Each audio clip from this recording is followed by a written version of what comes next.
Ang kapangyarihan ng pagsasanib ng dugo. Kabanata 941, bumalik sa bansang sunog. Pyro.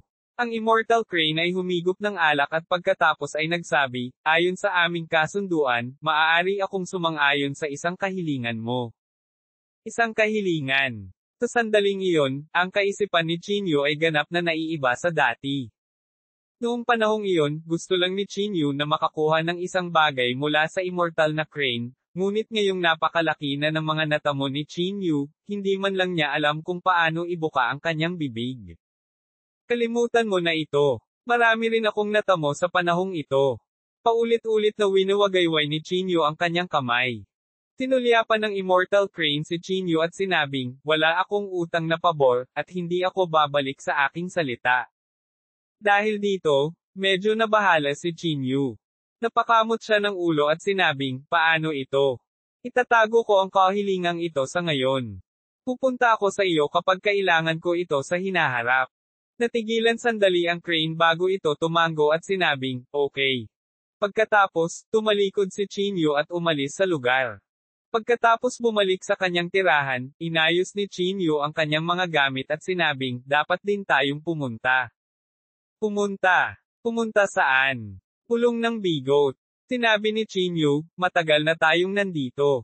Huwag mong sabihing mananatili ka pa rito. Oras na para bumalik. Ang lalaking may bigot sa manibela ay tumayo mula sa lupa at bumulong, hindi ba maganda ang lugar na ito? Ito ay ligtas at komportable.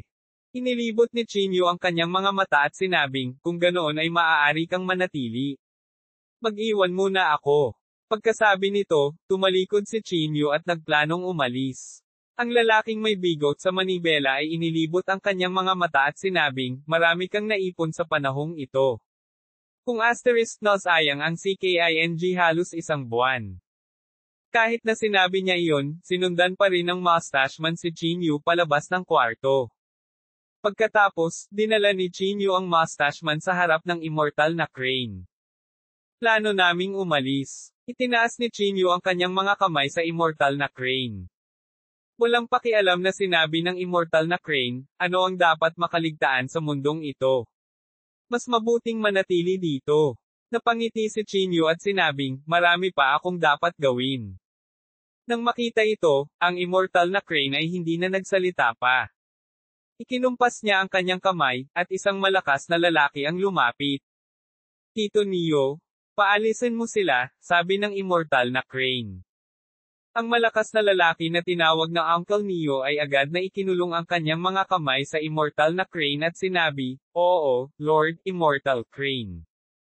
Pagkatapos, nagpaalam si Chinyu kay Immortal Crane, sumunod sa likod ni Uncle Neo, at umalis sa lungsod. 20 araw ng paglilinang ang nagbigay daan kay Chinyu na gumawa ng malaking pag-unlad. Maging ito ay ang kanyang lakas, bilis, o karanasan sa pakikipaglaban, lahat sila ay lubos na umunlad. Bagamat hindi bumuti ang kaharian ni Chinyu, hindi maikukumpara ang kanyang lakas. Ang desyerto na ito ay napakalawak. Kahit na si Uncle Neo ang nangunguna, silang tatlo ay napakabagal na kumilos. Kinagabihan, nakahanap ng pwesto ang tatlo at naupo para magpahinga. Uncle Neo, ilan ang martial saints sa lungsod na ito? Tanong ni Chinyu sa kanyang bakanteng oras. Sumulyap si Uncle Neo kay Chinyu at sinabing, kabilang ako at si Sir Xian, 4 sila. Oh, kailan naging martial saint si Xian? Patuloy na tanong ni Chinyu. Early stage martial saint. Sabi ni Uncle Neo. Hindi napigilan ni Chinyu ang pagsipsip ng malamig na hangin.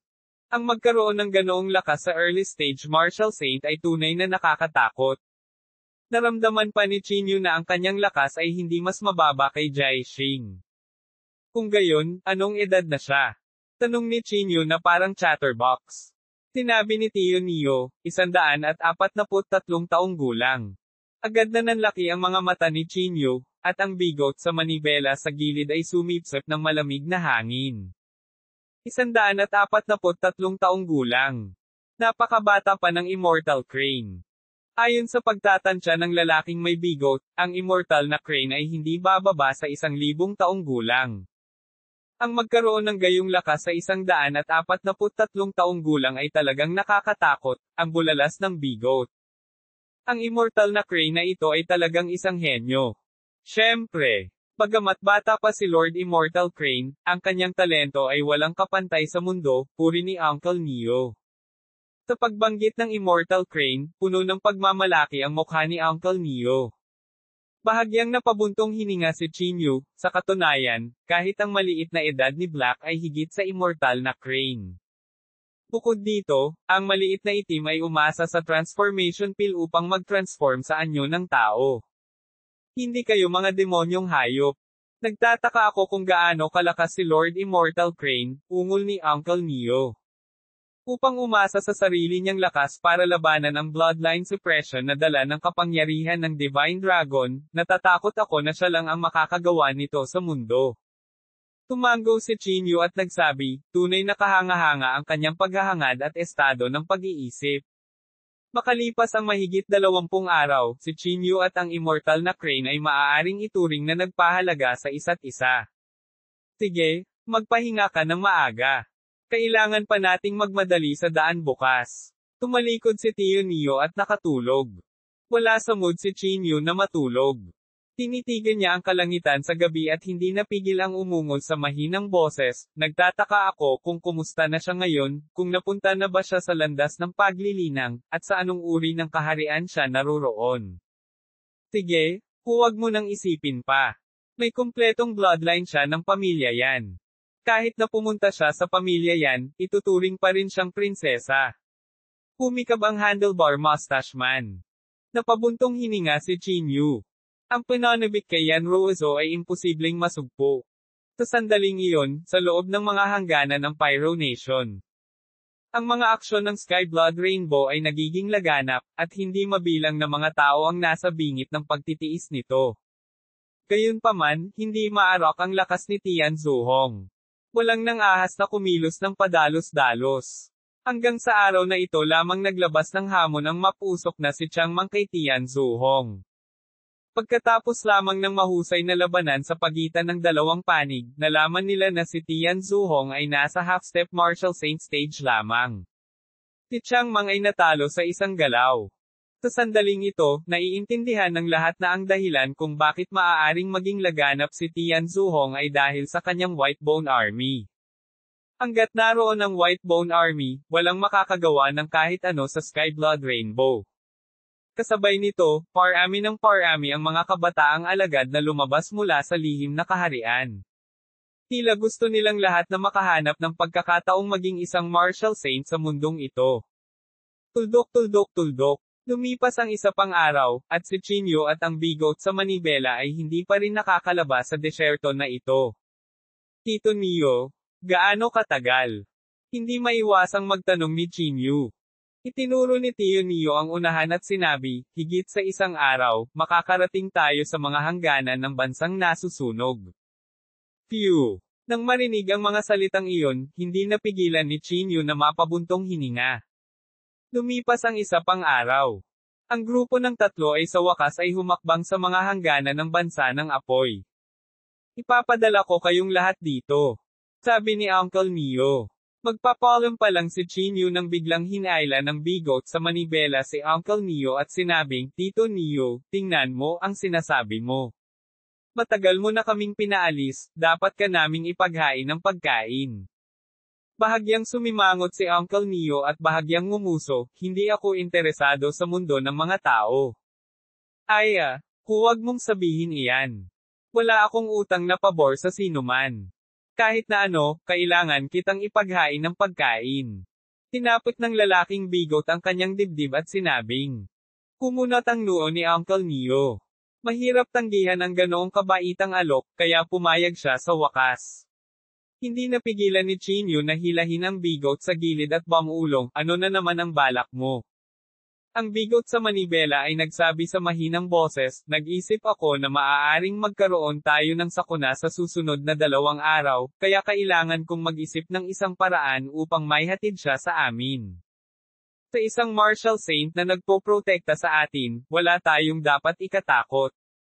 Naisip ito ni Chinyu at tila may katuturan ito.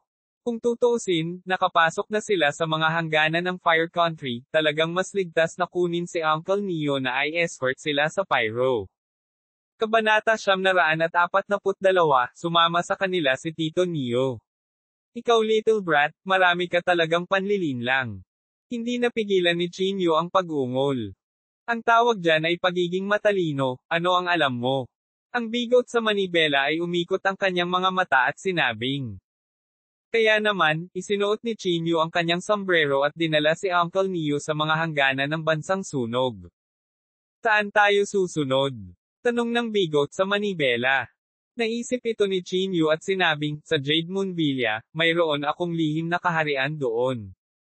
Mayroon kang lihim na kaharian. Hindi napigilan ni Tio Neo na magulat nang marinig iyon. Napabuntong hininga si Chinyo at sinabing, nagkataon lang. Kailan ka pa nakakuha ng lihim na kaharian? Hindi napigilan ng may bigot na sabihin sa pagkagulat. Hindi siya pinansin ni Chinyo. Samandal siya sa upuan niya at bahagyang pumikit. Hindi nagtagal ay nakarating na silang tatlo sa Green Moon Villa. Ang kasalukuyang Green Moon Villa ay wala na ang maunlad na tanawin ng nakaraan. Sa halip, ito ay nasa isang walang kapantay na pagbaba. Ito. Ano ang nangyari? Napatingin ang may bigot sa eksenang nasa harapan niya, at baka sa mukha niya ang pagkagulat. Malamig na sinabi ni Chinyo, ginawa ito ni Wan Guqiyong. How ******* cruel. Hindi napigilan ni Uncle Neo na sumangot ng malamig. Walang sinabi si Chinyo. Dinala niya ang tatlong tao sa paligid ng Mystic Realm. Pumunta ka at bumili ng pagkain. Tumingin si Chinyo sa lalaking may bigot. Ang bigot sa manibela ay bumulong, bakit ako pupunta? Hindi mo ba gustong i-treat si Tio Neo sa isang pagkain? Huwag magsalita ng walang kaparerekon. Pilasan mo at umalis ka na. Tinipa ni Chinyo ang kwita ng bigot ng manibela. Bagamat medyo ayaw ng bigot sa manibela, pumayag pa rin siya. Dahan daw ang binuksan ni Chinyo ang Mystic Realm sa kanyang harapan, kinulong ang kanyang mga kamay at sinabing, Uncle Neo, please. Ungol ni Uncle Neo at sinundan siya sa Mystic Realm. Sa sandaling tumuntong sila sa Mystic Realm, isang alon ng chi, espiritual na enerhiya ang sumalubong sa kanilang mga mukha. Ang daming chi, espiritual na enerhiya. Hindi naiwasang sabihin ni Uncle Neo sa pagkagulat. Ngumiti si Chinyo at sinabi, Tito Neo, kung gusto mo, maaari kang manatili. Gayunpaman, ikinaway ni Uncle Neo ang kanyang kamay at sinabi, kung nasaan si Lord Xian, naroon ako. Hindi gaanong nagsalita si Chinyo. Pagkatapos niyang makapasok sa Mystic Realm, napagtanto niya na si Jiang ay wala na siya sa Mystic Realm. Nasaan si Senior Jiang? Hindi maiwasan ni Chinyo na sumimangot habang nakatingin kay Leo. Sinabi ni Leo, si Senior Jiang ay umalis siya sa lihim na kaharian noong nakaraan. Bahagyang kumunot ang noo ni Chinyo at sinabing, nakapasok na ba siya sa Martial Saint Realm? Hindi. Umiling si Leo. Medyo naguluhan si Chinyo. Hindi kaya kahit si Jiang ay kailangan niya ng karanasan para makapasok sa Martial Saint Realm. Kalimutan mo na ito. Kinawayan ni Chinyo ang kanyang kamay. Tinala niya si Tio Neo sa pribadong bahay at humanap ng mauupuan. Tio Neo, mangyaring maghintay ng ilang sandali. Malapit nang bumalik ang bigot sa manibela, magalang na sabi ni Chinyo. Tumango si Tio Neo at saka bahagyang pumikit. Makalipas ang halos isang oras, bumalik ang bigot sa manibela sa lihim na kaharian. May dala siyang malaking tumpok ng pagkain at isang palayok ng masarap na alak. Damn it, nagkakahalaga ako ng ilang daan. Kailangan kong hanapin si Chinyo para mabayaran siya. Ang bigot ng manibela ay hindi napigil ang umungol. Pagkatapos, ang bigot sa manibela ay naghihintay malapit sa Mystic Realm para buksan ito ni Chinyo. Makalipas ang isa pang 10 minuto, dahan daw ang kumislap sa kanyang harapan ang sinag ng liwanag. Ang bigot sa manibela ay hindi masyadong nag-isip at humakbang patungo sa mahiwagang kaharian. Gayunpaman, hindi alam ng bigot sa manibela na siya ay pinuntirya. Matapos makapasok ang bigot sa manibela sa lihim na kaharian, dahan daw ang lumabas ang isang figure mula sa kadiliman. Malamig niyang pinagmasdan ang eksenang nasa harapan niya, saka inilabas ang kanyang cellphone at nag-dial ng numero.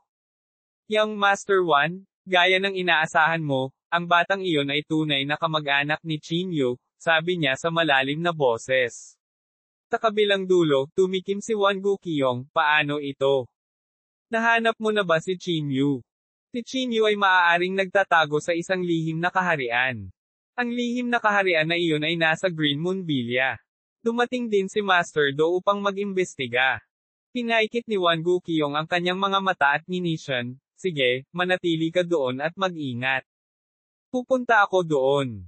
Pagkatapos niyang ibaba ang telepono, agad na dinala ni Wan Guqiong ang dalawang martial saints ng pamilya Wan at sumugod sa Green Moon Villa. Tuldok. Sa lihim na kaharian. Inilagay ng bigot sa manibela ang mga pinggan sa harap ni Uncle Neo. Isang plato ng ulo ng baboy, isang plato ng gulay, isang plato ng mani, at 3 piniritong gulay. Bilang karagdagan, mayroong isang kaldero ng hindi kilalang white wine sa mesa. Uncle Neo, kumain ka ng libre. It's my treat. Tinapit ng bigot sa manibela ang kanyang dibdib at sinabing. Uminom si Uncle Neo ng isang subo ng white wine at hindi niya napigil ang sumimangot. Napaka-F***ing terrible. Madalas mo bang inumin ito? Ito ang pinakamasarap na alak na mayroon tayo rito. Walang kahihiyang sabi ng lalaking bigot. Hindi napigilan ni Chinyu na hilahin ang bigot sa isang tabi at sumimangot. Tinatreto mo ba siya nito? So ano, hindi ba ito isang delicacy? At saka, ito ay medyo maganda upang makabili ng mga ito sa ilang, ang bigot na lalaki ay ungol. Napaka-F***ing kuripot mo, hindi napigilan ni Chinyu na magmura. Kahit na ganoon, nabili na ang mga ulam, kaya ito lang ang paraan. Pagkatapos kumain, tinapit ni Uncle Neo ang kanyang tiyan at tumayo. Sige, salamat sa hospitality mo. Dapat na akong bumalik. Nagmamadali ka ba? Hindi napigilan ni Chinyu na sumimangot. Uncle Neo, maaari kang manatili ng ilang araw. Dadalhin kita sa Jingdo. May mga tunay na delicacy doon, sabi ni Chinyu. Kinawian ni Uncle Neo ang kanyang kamay at sinabing, matagal na akong lumabas. Oras na para bumalik. Nang makitang nakapagdesisyon na si Uncle Neo, wala nang ibang masabi si Chinyu. Tumango lang siya at sinabing, sige. Kung may oras ka, tandaan mong sumama at makipaglaro sa akin. Okay. Bahagyang tumango si Uncle Neo. Pagkatapos, inakay ni Chinyu si Tio Neo sa labasan ng lihim na kaharian. Pagkatapos niyang buksan ang Mystic Realm, naglakad silang 3 palabas ng Mystic Realm. Uncle Neo, tandaan na batiin ang immortal na crane para sa akin kapag bumalik ka. Kinulong ni Chinyu ang kanyang mga kamay at sinabi. Napabuntong hininga si Tio Neo at sinabi, nakuha ko na. Kung may oras ka, maaari kang pumunta sa aming lugar upang maglaro. Talaga. Paulit-ulit na tumango si Chinyu. TSK Sok? Chinyu? Hindi ko inaasahan na makakahanap ka talaga ng Mystic Realm. Sa sandaling ito, isang boses ang nagmula sa dilim. Pagkatapos, nakita niya si Wan Guqiong na naglalakad palabas. Sa likod niya ay 2 martial saint. Ang ekspresyon ni Chinyu ay lubhang nagbago. Siya ay natuklasan. Alam kong walang magiging problema sa hula ko. Nagmamadaling nagtago ang lalaking bigot sa likod ni Uncle Neo. Tiningnan ni Chinyu si Wan Guqiong na may malamig na tingin. Huminga siya ng malalim at sinabi, Wan Guqiong, para matuklasan mo, mayroon ka talagang mga kasanayan. Inilagay ni Wan Guqiong ang kanyang mga kamay sa kanyang likuran at walang pakialam na sinabi, sa tingin mo ba ako ay kapareho ng mga idiot na iyon? Hinayaan kitang makatakas noong nakaraan, tingnan natin kung saan ka makakatakbo sa oras na ito. Pagkatapos niyang magsalita, iwinagayway ng 2 martial saints ang kanilang malalaking kamay at direktang tinatakan ang espasyong ito. Gusto mo bang sumama sa akin, o gusto mo bang pilayan kita muna at pagkatapos ay ibalik kita? Sabi ni Wan Guqiong na may malamig na ngiti. Bago makapagsalita si Chinyu, sumimangot si Uncle Neo at nagtanong, sino ang mga taong ito? Nagmamadaling sinabi ng lalaking may bigot, Tito Neo, hindi sila mabubuting tao. Pinapatay nila araw-araw ang mga demonyong hayop bilang mga delicacy. Noong nakaraan, gusto niya tayong patayin dahil lang sa hindi natin kayang pag-usapan ang tungkol sa kanya. Mga hayop lang sila. Kabanata 943, si Uncle Neo ay gumawa ng kanyang hakbang. Nang marinig ang mga salita ng bigot sa manibela, maging si Chinyo ay natigilan. Kailan ito nangyari? Kailan pinagalitan ni Wan Gokyong ang mga demon beast? Si Uncle Neo, na simple at tapat, ay halatang seryoso. Tinitigan niya si Wan Gokyong at sinabi sa malalim na boses, bakit mo ginawa iyon? Sumimangot si Wan Gokyong at sinabing, ano ba? Bago pa makapagsalita si Uncle Neo, ang bigot ay nagdagdag ng panggatong sa apoy, hindi lang ang batang ito ang kumain ng demon beasts, kundi isinumpa din niya ang immortal na crane. Sinabi niya na nakita niya ang immortal na crane sa kanyang mga unang taon at muntik na niyang kainin ito. Uncle Neo, sa tingin mo ba ito ay matitiis? Nang marinig ito, naging malamig ang mukha ni Uncle Neo. Umakbang siya pasulong at pinagsabihan, bata, how dare you, insult Lord Immortal Crane? Anong kalokohan? Anong bullshit Immortal Crane, ni hindi ko alam. Walang tiyagang iwinagayway ni Wan Gokyong ang kanyang kamay. Hoy, Tio Neo, narinig mo. Tinawag ng batang ito si Lord Immortal Crane Bullshit. Agad na nagdagdag ng panggatong ang lalaking may bigot sa apoy. Galit na galit si Tio Neo. Galit niyang sinubukan ang Wan Gokyong at sumigaw, anak, napakalayo mo. Medyo naiinip din si Wan Gokyong. Umatras siya ng 2 hakbang at malamig na sinabi, patayin ang lokong ito. Okay. Lumakad ang 2 martial saint na may malamig na ngiti. Tumingin sila kay Tio Neo at sinabing, papatayin mo ba ang iyong sarili, o lampoin ka ba namin? Sinabi ni Uncle Neo na may malungkot na mukha, 2 walang ingat na bata. Kung hindi ko putulin ang ulo ng aso mo ngayon, papalitan ko ang pangalan ko. Hahaha, alam mo ba kung sino kami? Kami ay mga martial saint mula sa lihim na teritoryo ng pamilya Wan. Paano kami magiging isang magaspang na tao tulad mo? Boom! Bago pa niya matapos ang kanyang mga salita, naghagis na ng suntok si Uncle Neo. Matapos niyang maramdaman ang lakas ng kamao ni Uncle Neo, agad na nagbago ang ekspresyon ng martial saint na iyon. Nagmamadali niyang itinaas ang palad niya para hamarang sa harapan niya. Bang! Tumama ang kamao ni Uncle Neo sa kanyang braso, agad na nabali ang kanyang braso at lumipad ang kanyang katawan. Nang makita niya ang eksenang ito, agad na nagbago ang ekspresyon ni Wan Gokyong. Hindi napigilan ng ibang martial saint na manlaki ang kanyang mga mata. Martial saint. Ang taong ito ay isang martial saint. Napasigaw si Wan Gokyong sa gulat. Si Uncle Neo ay parang baliw na toro habang humahakbang patungo sa martial saint na iyon.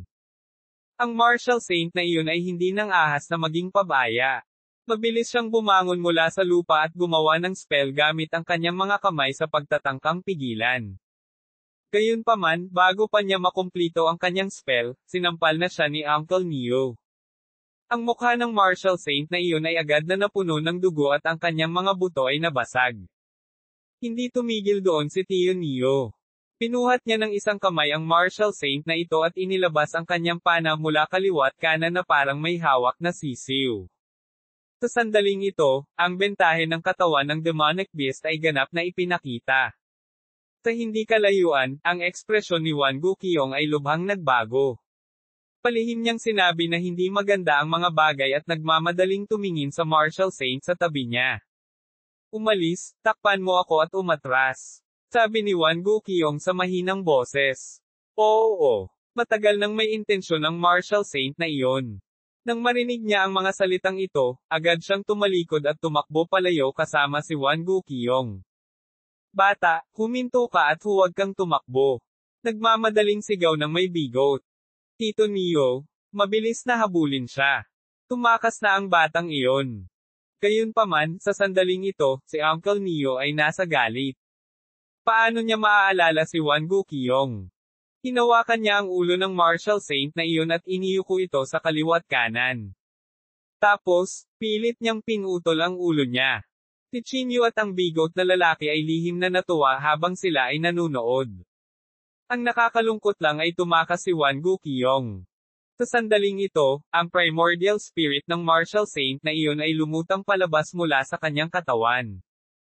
Nang siya ay aalis na, si Chinyu ay nagmamadaling sumigaw, "Tito Neo, huwag hayaang makatakas ang kanyang primordial spirit. Huwag kang mag-alala." Malamig na sigaw ni Uncle Neo.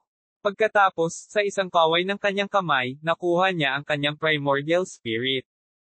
"Tito Neo, huwag mo siyang durugin hanggang mamatay."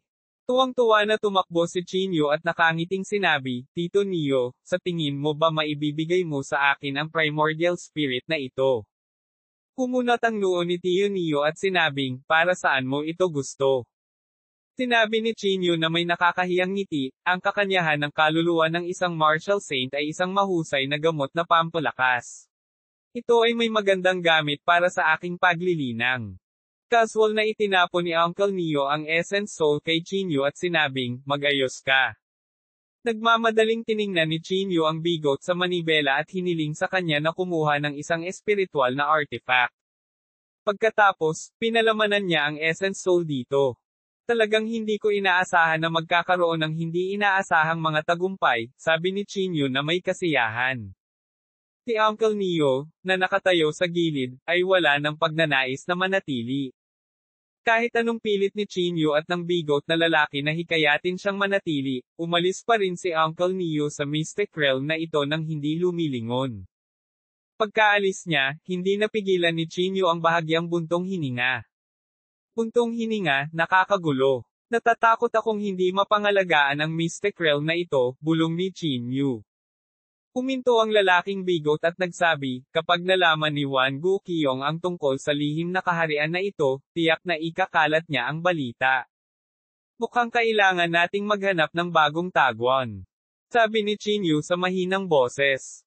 "Mabilis na maghiwalay tayo ng landas. Ayokong mahabol ka kasama mo." Pulong ng bigot. Hinawakan ni Chinyu ang lalaking may bigot at nakangiting sinabi, "Ang mabubuting kapatid ay dapat magbahagi ng kapakanan at kapahamakan. Paano ka makakaalis ngayon?" Pinandilatan siya ng bigot ng manibela at sinabing, "Screw you. Ayokong mamatay sa kamay ng isang martial saint." Nagkunwaring bumantong hininga si Chinyu at sinabing, "Hindi imposibleng umalis ka. Paano ito? Ibigay mo sa akin ang kalahati ng iyong espiritual na mga bato at pakakawalan kita. Sige, gusto mong makipaglaro sa akin ng shameless game." Sabi ng bigot sa manibela na may hindi nasisiyahang ekspresyon. Walang kahihiyang sinabi ni Chinyu, "Anyway, kung hindi mo ito ibibigay sa akin, hindi kita pababayaan. Pupunta ako saan ka man pumunta. At saka, I have the line formula. Kahit ma-discover ako ng martial saint, makakatakas pa rin ako. Baka hindi." Galit na galit ang mustache man kaya tumalon-talon siya, hinaipan ang kanyang balbas at pinandilatan si Chinyu. "Ikaw, mas walang hiya ka pa sa akin." Galit na sabi ng lalaking bigot. "Ay, tama na. Kukunin ko lang ito bilang utang sa iyo, okay? Ibabalik ko ito sa iyo kapag naging martial saint na ako." Nakangiting sabi ni Chinyu. Walang pagpipilian ang lalaking may bigot kundi bigyan si Chinyu ng kalahati ng mga espiritual na bato. Gayunpaman, si Chinyu ay hindi makapaglagay ng anumang espiritual na bato sa kanyang special na banal na sandata, kaya ang bigot na lalaki ay maaari lamang magbigay kay Chinyu ng isa pang special na banal na sandata. "Damn it! Napakalaki ng nawala sa akin," ungol ng bigot. "Gumastos ako ng ilang daan sa pagkain at espiritual na mga bato at espiritual na artifact. Kailangan mong ibalik ito sa akin." Nakangiting sinabi ni Chinyu, "Pangako, ibabalik ko sa iyo ang 10 bilyon sa hinaharap. Bibigyan kita ng maraming espiritual na bato hanggat gusto mo." Kabanata 944, ang mga lihim ng spatial artifact. Ang bigot na lalaki ay lumiit sa kanyang leeg at bumulong, "Sige, itigil ang pagsasalita ng walang kaparirikon. Kailangan kong tumakas ng mabilis." Pagkasabi nito ay tumalikod ang lalaking bigot at umalis. Si Chinyu ang unang bumalik sa mystic realm.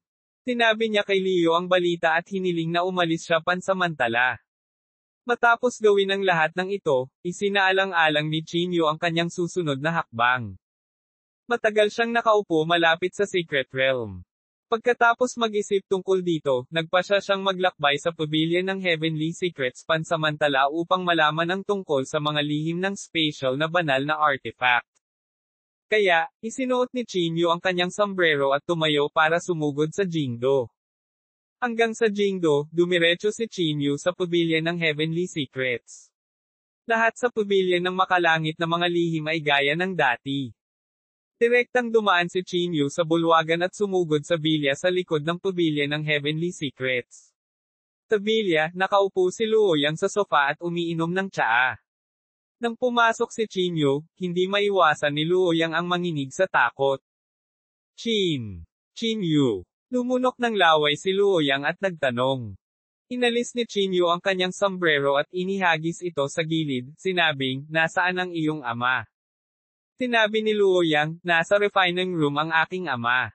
Ako, tatawagan ko siya kaagad." Napaungol si Chinyu bilang pasasalamat. Nagsalin siya ng isang tasa ng tsaa at ikinaway ang kanyang kamay, na nagsasabing, "Sabihin mo sa kanya na bumalik kaagad. May hahanapin ako sa kanya." "Okay," sagot ni Luoyang at mabilis na lumabas ng sala. Sa sandaling ito, hindi alam ni Chinyu na nalalapit na ang panganib. Dahan-dahan siyang humigop ng tsaa at tahimik na naghintay kay Luo Jinggayo. Matapos lumabas ng bilya si Luoyang, dali-dali niyang kinuha ang kanyang cellphone at tinawagan si Gu Xinghe. Ads by Pop Future. Nang maikonekta na ang tawag, hindi na makapaghintay si Luoyang na sabihin, "Young Master Gu, nandito si Chinyu. Nasa pavilion siya ng Heavenly Secrets ngayon." Nang marinig ito ni Gu Xinghe, bigla siyang umupo.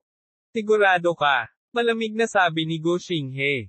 "Oo. Ginagarantiya ko na nasa pavilion siya ng Heavenly Secrets. Halika na dali, kung hindi ay aalis siya," nagmamadaling sabi ni Luoyang. Pinaikit ni Gu Xinghe ang kanyang mga mata at sinabing, "Mag-isip ng paraan para pigilan siya. Pupunta ako doon kaagad." Pagkatapos sabihin ito, tumingin si Gu Xinghe kay Long Mei at sinabing, "Bilasan mo, pumunta ka at kunin si Jiaxing para sa akin." "Oo, Young Master Gu." Hindi nang ahas si Long Mei na magsalita at mabilis na lumabas. Nitong mga ilang araw, halos nakakulong si Jiaxing sa kanyang silid na umiinom. Hindi siya umalis sa main door at hindi lumabas. Hindi niya kinaya ang Sky Blood Rainbow at hindi niya gusto ang paraan ng paggawa ni Gu Xinghe. Gayunpaman, ang likas na tapat na si Jiaxing ay hindi maaaring sumuway sa utos ni Gu Xinghe, kaya nagtago na lamang siya sa kanyang silid. Wala sa paningin, wala sa isip. Pagkalipas ng ilang minuto, sa ilalim ng tawag ng mahabang kilay, dumating si Jiaxing sa harap ni Gu Xinghe. "Young Master Gu, ano ang problema?" Walang ekspresyong tanong ni Jiaxing. Malamig na sinabi ni Gu Xinghe, "Sumunod ka kaagad sa akin sa pavilion ng mga makalangit na lihim. Nandyan si Chinyu." Walang gaanong emosyon sa mukha ni Jiaxing. Sumulyap si Gu Xinghe kay Jiaxing at sinabing may malamig na mukha, "Tito Jiaxing, mukhang nag-aatubili ka." "Hindi." Walang ekspresyong sabi ni Jiaxing. "Hindi." Lalong hindi nasisiyahan ang ekspresyon sa mukha ni Gu Xinghe. Tila hindi na ito kayang pigilan ni Jiaxing. Huminga siya ng malalim at sinabi, "Sa aking palagay, ang gumagawa ng kasamaan ay ang kanyang rainbow sa langit, hindi si Chinyu. Gumawa ng masama." Hindi mapigilan ni Gu Xinghe na mapamura. "Tito Jiaxing, matanda ka na, bakit parang bata ka pa? Ano ang ibig mong sabihin ng kasamaan? Ano ang masama at ano ang mabuti? Ang mabuti at masama ay mga alituntunin lamang na binubuo nating mga tao. Kung sino ang sinasabi kong masama ay magiging masama." Nang marinig ang mga salita ni Gu Xinghe, ang ekspresyon ni Jiaxing ay naging mas hindi magandang tingnan. "Sige, wala nang kalokohan. Tawagan ang mga tao at sundan ako," malamig na sabi ni Gu Xinghe. Ibinuka ni Jiaxing ang kanyang bibig ngunit hindi na nagsalita pa. Tuldok. Sa loob ng pavilion ng mga makalangit na lihim. Sumugod si Luo Jinggayo sa bilya. Wala siyang alam tungkol kay Luoyang, kaya hindi niya alam na papunta na si Gu Xinghe. Pagkapasok sa pinto, pinunasan ni Luo Jingyo ang kanyang pawis at mabilis na naglakad patungo kay Chinyu. Mr. Chin, ano ang sobrang urgent? Tanong ni Luo Jingyo. Sinabi ni Chinyu sa malalim na boses, Pavilion Master Luo, hinanap kita sa pagkakataong ito dahil sa space artifact. Medyo naging pangit ang mukha ni Luo Jingyo nang banggitin niya ang Space God Weapon. Saglit na nag-isip si Chinyu at naglabas ng isa pang Space God Weapon. Pagkatapos, kumuha siya ng daan-daang Spirit Stone at ibinigay kay Luo Jingyo. Ito ay mga espiritong bato. Nanlaki ang mga mata ni Luo Jingyo nang makita niya ito. Napabuntong hininga si Chinyu at sinabing, ang mga Spirit Stone ay mga top-notch na materyales para sa pagdadalisay ng mga armas. Ang mga Spirit Stone na ito ay maaaring ituring bilang kabayaran para sa iyo. Kinuha ni Luo Jingyo ang mga Spirit Stone at tuwang-tuwang hinawakan ang mga ito sa kanyang mga kamay. Sinabi niya sa mahinang boses, mga Spirit Stone talaga ito. Sa oras na ito, tila may naalala si Luo Jingyo. Nagmamadali niyang sinabi, Mr. Chin, ang pagkawala ng mga Spirit Stone kanina, ikaw ba ang may gawa nito? Ads by Pop Future. Oo, walang itinago si Chinyu. Ito lang ang maibibigay ko sa iyo ngayon. Sana masabi mo sa akin ang totoo tungkol sa special na divine artifact, sabi ni Chinyu. Umupo si Luo Jingyo sa tapat ni Chinyu. Natahimik siya saglit at saka sinabing, okay, I promise you. Sinabi ni Chinyu, ang aking espiritual na pakiramdam ay pumasok sa spatial artifact at nakakita ng bakas ng liwanag sa loob. Upang sabihin sa iyo ang totoo, ang espiritong bato sa aking kamay ay hindi maipaliwanag din na nilamon ng bakas ng liwanag na iyon. Nasa loob ka na. Lalong nagulat si Luo Jingyo nang marinig iyon. Napabuntong hininga si Chinyu at sinabi, karaniwan, ang hibla ng liwanag na iyon ay dapat na espiritual na kahulugan. Saglit na nag-isip si Luo Jingyo at sinabing, tama. Ang nakatago sa loob ay talagang espiritual na kahulugan. Sa katunayan, hindi ito isang special na banal na artifact, ngunit isang bilangguan. Ang nakalok sa loob ay ang thread ng espiritual na kahulugan. Bahagyang kumunot ang noo ni Chinyu at gulat na sinabi, kulungan. Oo. Tumango si Luo Jingyo. Ang Strand of Divine Sense na iyon ay walang kapantay, at itong Spatial Divine Artifact ay ang lugar kung saan siya nakakulong.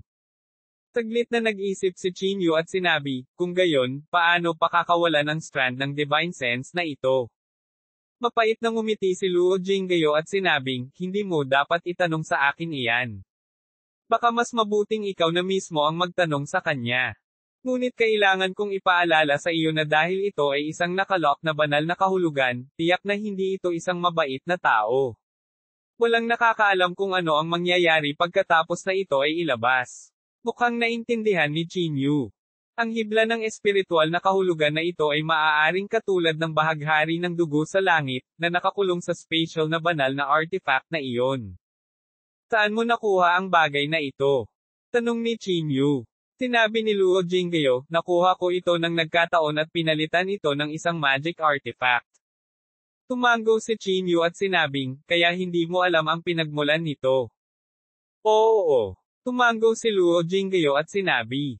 Sinabi ni Chinyu sa malalim na boses, naiintindihan ko. Salamat. Pagkasabi nito, tumayo si Chinyu at naghanda na umalis. Mr. Chin? Ikaw? Aalis ka na ba? Sa oras na ito, si Luo Yang ay nagmamadaling tumakbo papasok. Kabanata 945, ang mahusay na labanan laban sa Martial Saint.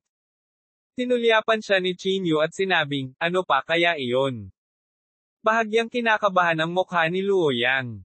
Nahihiya niyang sabi, kumuha lang ako ng magandang dahon ng tsaa. Bakit hindi ka, tikman? Ayoko nang uminom. May gagawin pa ako. Ikinaway ni Chinyu ang kanyang kamay at sinabing. Si Luo Jingyo, na nakatayo sa gilid, ay napag-alitan din, sige, huwag mong sayangin ang oras ni Mr. Chin. Medyo ayaw pa rin ni Luo Yang. Nakangiting sabi niya, you should try it. I spent a lot of money to buy this tea. Bahagyang pinaikit ni Chinyu ang kanyang mga mata at sinabing, Luo Yang, medyo kakaiba ka ngayon. Ang mukha ni Luoyang ay lalong naguluhan. Nagmamadali niyang iwinagayway ang kanyang kamay at sinabing, hindi. Hindi, Mr. Qin? Nag-o-overthink ka. Gayunpaman, naramdaman ni Qinyu na may mali. Malamang hindi angkop ang lugar na ito para manatili siya ng matagal. Sa pag-iisip nito, hindi na pinansin ni Qinyu si Luoyang. Tumalikod siya at nagmamadaling lumabas. Ang ekspresyon ni Luoyang ay lalong naging hindi magandang tingnan. Naipaalam na niya kay Gu Xinghe. Kung siya ay tatakas ngayon, tiyak na sisisihin siya ni Gu Xinghe para dito. F***sake, hindi mapigilan ni Luoyang na magmura sa kanyang puso. Kinagat niya ang kanyang mga ngipin at nagpa siya na lihim na sundan si Qinyu. Matapos lumabas si Qinyu sa pabilya ng mga makalangit na lihim, nagplano siyang umalis sa lalong madaling panahon. Isinuot niya ang kanyang sombrero at nang malapit na siyang umalis, dumating na si Gu Xinghe at ang iba pa sa hindi kalayuan. Mabilis na hinigpitin ni Qinyu ang kanyang sombrero at binilisan ang kanyang mga hakbang para umalis. Gayunpaman, sa sandaling ito, hinaranggan ni Gu Xinghe ang daan ni Qinyu. Bahagyang sumimangot si Qinyu at nagkunwaring kalmado habang sinasabi niya, anong problema? Tumawa ng malakas si Gu Xinghe, Qinyu, itigil mo na ang pagpapanggap.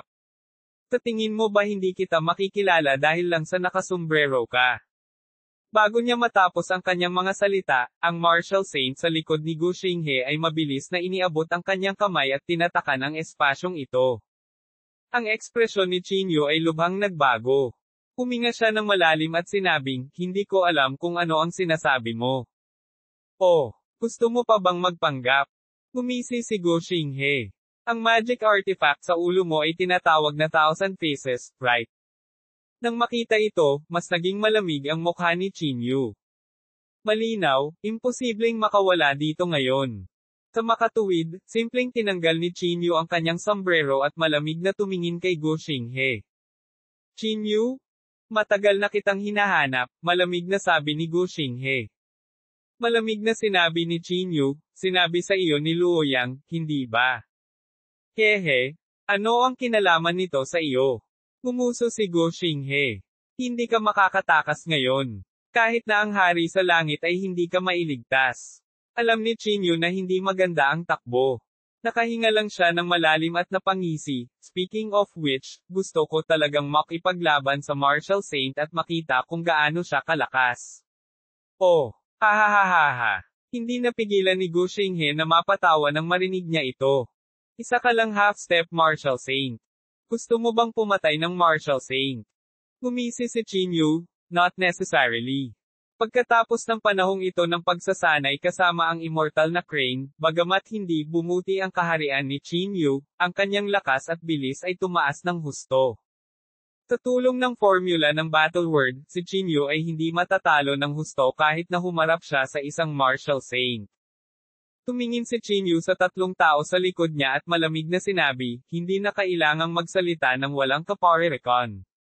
Gawin natin ito. Tiyo Jiaxing, hulihin mo siya agad. Sigaw ni Gu Xinghe. Gayunpaman, labis na ayaw ni Jiaxing at tumayo roon nang hindi gumagalaw kahit isang pulgada. Nang makita ito ni Gu Xinghe, hindi niya maiwasang magmura sa kanyang puso. Nakatingin lang siya sa ibang martial saint at sinabing, Zhengji, dakpin mo siya. Oo, young Master Gu. Ang martial saint na tinawag na Zhengji ay humakbang pasulong at malamig na tumingin kay Qinyu. Ang malakas na mapang-ipong pakiramdam na iyon ay agad na dumating. Nagkaroon ng malaking pagkakaiba sa pagitan ng isang martial saint at isang martial marquis. Ang natural na mapang-api na pakiramdam na ito ay hindi mabata. Ang ganitong uri ng presyon ay tulad ng pagsugpo sa linya ng dugo, na ginagawang hindi komportable ang katawan. Maging ang daloy ng espiritual na kapangyarihan sa katawan ay bumagal. Anak, matagal ka nang tumatakbo. Oras na para maparusahan ka, malamig na sabi ni Zhengji. Pinaparusahan. Anong uri ng parusa? Ngumisi si Qinyu. Tumigil ka sa pakikipag-usap sa akin ng walang kaparerekon. Atake ka lang. Tingnan ko kung gaano kakalakas ang isang martial saint. Sigaw ni Qinyu. Pinaikit ni Zhengji ang kanyang mga mata at sinabing, sige, pagkatapos ay ipapaalam ko sa iyo kung ano ang ibig sabihin ng pagiging langgam kung hindi ka maaaring maging isang martial saint. Pagkatapos niyang magsalita, itinaas ni Zhengji ang kanyang palad at idiniin ito patungo kay Qinyu. Ang mga alon ng parang bundok na presyon ay gumulong patungo sa Qinyu. Si Qinyu ay hindi nang ahas na maging pabaya. Alam niya na maaari siyang mawala ng buhay kung hindi siya mag-iingat sa pagharap sa isang martial saint.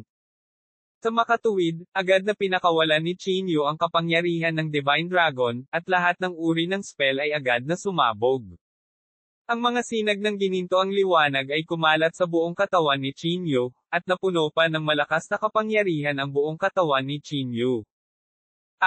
Pilit na umungal si Qinyu at itinaas ang kanyang kamay upang palabasin ang ganap na simula ng banal na kamao. Ang gintong liwanag ay agad na hamarang sa linya ng paningin ng lahat. Boom! Ang kamao ni Qinyu ay bumangga sa napakalaking palad na iyon, at agad-agad, isang makabasag lupa na boom ang tumunog. Agad namang nagtinginan ang mga tao sa paligid. Nakita lang nila ang napakalaking palad na talagang nagwatek-watek sa ilalim ng kamao ni Qinyu. Nagdulot ito ng paglaki ng mata ng lahat. Kailangang malaman ng isa na si Qinyu ay nakaharap sa isang tunay na martial saint. Mula noong sinaunang panahon, walang martial marquee ang nakaharap sa isang martial saint. Masasabi pa nga na ang isang martial saint na pumatay sa isang martial marquee ay kasing dali ng pagtapak sa isang langgam. Ngunit ngayon, ang suntok ni Qinyu ay talagang nabasag ang palad ni Zhengji. Paanong may maniniwala dito? Maging ang mga mata ni Jiaxing ay nagpakita ng bakas ng pagkabigla. Ang talento ng batang ito ay malamang na hindi kasing husay ni Jiang. Naisip ni Jiaxing sa kanyang sarili. Lalong namula ang mukha ni Zhengji. Isa lang itong kahihiyan na basagin ng isang martial marquee. Bata, matagumpay mong napag-alitan ako. Malamig na sabi ni Zhengji habang nasa likod ang kanyang mga kamay. Gumisi si Qinyu at malamig na sinabi, akala ko napakaganda mo bilang isang martial saint. Nililigawan mo si kamatayan. Agad na nagalit si Zhengji. Ang kanyang figure ay sumabog nang biglang dumating sa harap ni Qinyu sa isang kisap mata. Ang gayong matinding bilis ay mahirap pang abutin. Gayunpaman, nagawa ni Qinyu na makaiwas sa ganoong nakakatakot na bilis. Sumabog ang kanyang katawan at madali niyang naiwasan ang suntok ni Zhengji. Lalong nagsalubong ang mga kilay ni Zhengji. Paanong naging napakabilis ng batang ito? Hindi napigilan ni Qinyu ang mapatawa. Isang martial saint, So lang siya. Bagamat mabilis si Zhengji, wala siyang kabuluhan kumpara sa immortal na crane. Naiwasan pa ni Qinyu ang mga galaw ng immortal na crane, lalo pa ang kay Zhengji. Nililigawan mo si kamatayan. Agad na nagalit si Zhengji. Muli siyang humakbang patungo kay Qinyu. Kabanata 946, paano kung isa siyang martial saint sa 946 chapter. Ang kanyang bilis ay naitulak hanggang sa limitasyon sa isang iglap, ngunit nagawa ni Qinyu na umiwas sa bawat pagkakataon. Hindi napigilan ni Zhengji na mas lalong magalit matapos mabigang matamaan ang marka ng paulit-ulit. Lalong naging malungkot ang ekspresyon ni Gu Xinghe. Kung ang isang martial saint ay hindi makapagpabagsak ng isang martial marquee sa lalong madaling panahon, kung gayon siya ay natalo na. Nagsimula na ring mag-usap ang mga tao sa paligid sa mahinang boses. Itong si Qinyu ay talagang kapantay ng isang martial saint. Masyadong mahina ba itong martial saint, o masyadong malakas si Qinyu? TSK, mayroon na siyang ganoong kakayahan kahit na sa martial marquee realm. Kung siya ay haantong sa martial saint realm, hindi ko alam kung gaano siya katekot. Nang marinig niya ang mga nakapaligid na talakayan, mas lalong nagalit si Zhengji. Malamig niyang tiningnan si Qinyu at sinabing, ikaw lang ba ang marunong magtago? Ano, hindi ko man lang maitago. Sinong nagsabi sa'yo na napakabagal? Panunuyan ni Qinyu. Bilang isang martial saint, napakahina mo. How dare you talk nonsense? Pinigilan ni Zhengji ang kanyang galit at sinabing, hanggang kailan ka makakapagtago? Paano kung mabilis ka? May paraan pa ako para harapin ka. Nag-isip sandali si Chinyu at tumango. Sige, hindi na ako magtatago. Kung patuloy siyang magtatago ng ganito, tiyak na ang espiritual na kapangyarihan ni Chinyu ang unang mauubos. Bukod dito, sa kakayahan ng Martial Saint, maaari nilang paliitin muli ang espasyo. Sa oras na iyon, wala nang mapagtataguan si Chinyu kahit na gusto niya. Bahagyang ipinikit ni Zhengji ang kanyang mga mata. Isang bagyo ang mabilis na humahampas sa kanyang mga kamao. Parang gustong ibalik ni Zhengji ang nawala niyang mukha. Sa makatuwid, ang kapangyarihan sa kanyang mga kamao ay napakalakas. Si Chinyu ay hindi nang ahas na maging pabaya. Tinitigan niya ang mga kamao ni Zhengji at malamig na sinabi, halika. Pagkatapos, sumugod si Zhengji patungo kay Chinyu na may halong pag-urong. Pilit ding sigaw ni Chinyu. Ang ganap na simula ng banal na kamao ay pinakawalan sa pinakamataas sa isang iglap. Boom! Sa sandali ng banggaan, ang salyadong espasyo ay tila naging hindi matatag, at ang mga layer ng mga bitek ay lumitaw. Kung hindi dahil sa space seal, ang bagyo lang nitong banggaan ay gagawin na ang lahat sa meat paste. Ang liwanag ay unti-unting nawala, at ang katawan ni Chinyu ay pinalipad. May mga bitek sa kanyang kamao, at nabasag pa ang kanyang hinlalaki, at tumulo ang dugo. Hindi lang iyon, ang kapangyarihang bumuhos mula sa kanyang kamao ay nagulat pa sa mga panloob na organo ni Chinyu. Tulad ng inaasahan sa isang martial saint, bulong ni Chinyu sa mahinang boses. Pinunasan niya ang dugo sa gilid ng bibig niya at ainalalayan ang sarili para makatayo. Tumawa ng malakas si Zhengji at sinabing, hindi ka ba masyadong mayabang ngayon? Bakit? Yan lang ba ang meron ka? Nanatiling tahimik si Chinyu. Ang lakas ng isang martial saint ay mas malakas pa kaysa sa naisip niya. Pumunta ka sa impyerno. Isang galit na dagindong ang pinakawalan ni Zhengji. Bigla siyang gumamit ng lihim na pamamaraan at dalawang malalaking walang laman na kamay ang direktang humawak kay Chinyu. 5 Thunder Palm Print. Isang paputok na sigaw ang pinakawalan ni Zhengji. Ang mahinang asul na kidlat ay sumambulat mula sa kanyang mga kamao at malakas na binasag sa katawan ni Chinyu. Napahawak sa hangin ang katawan ni Chinyu at hindi makagalaw. Ang suntok na ito ay mahigpit na hinarang. Nagluwa si Chinyu ng isang subo ng dugo, at ang gintong liwanag sa kanyang katawan ay direktang nabasag.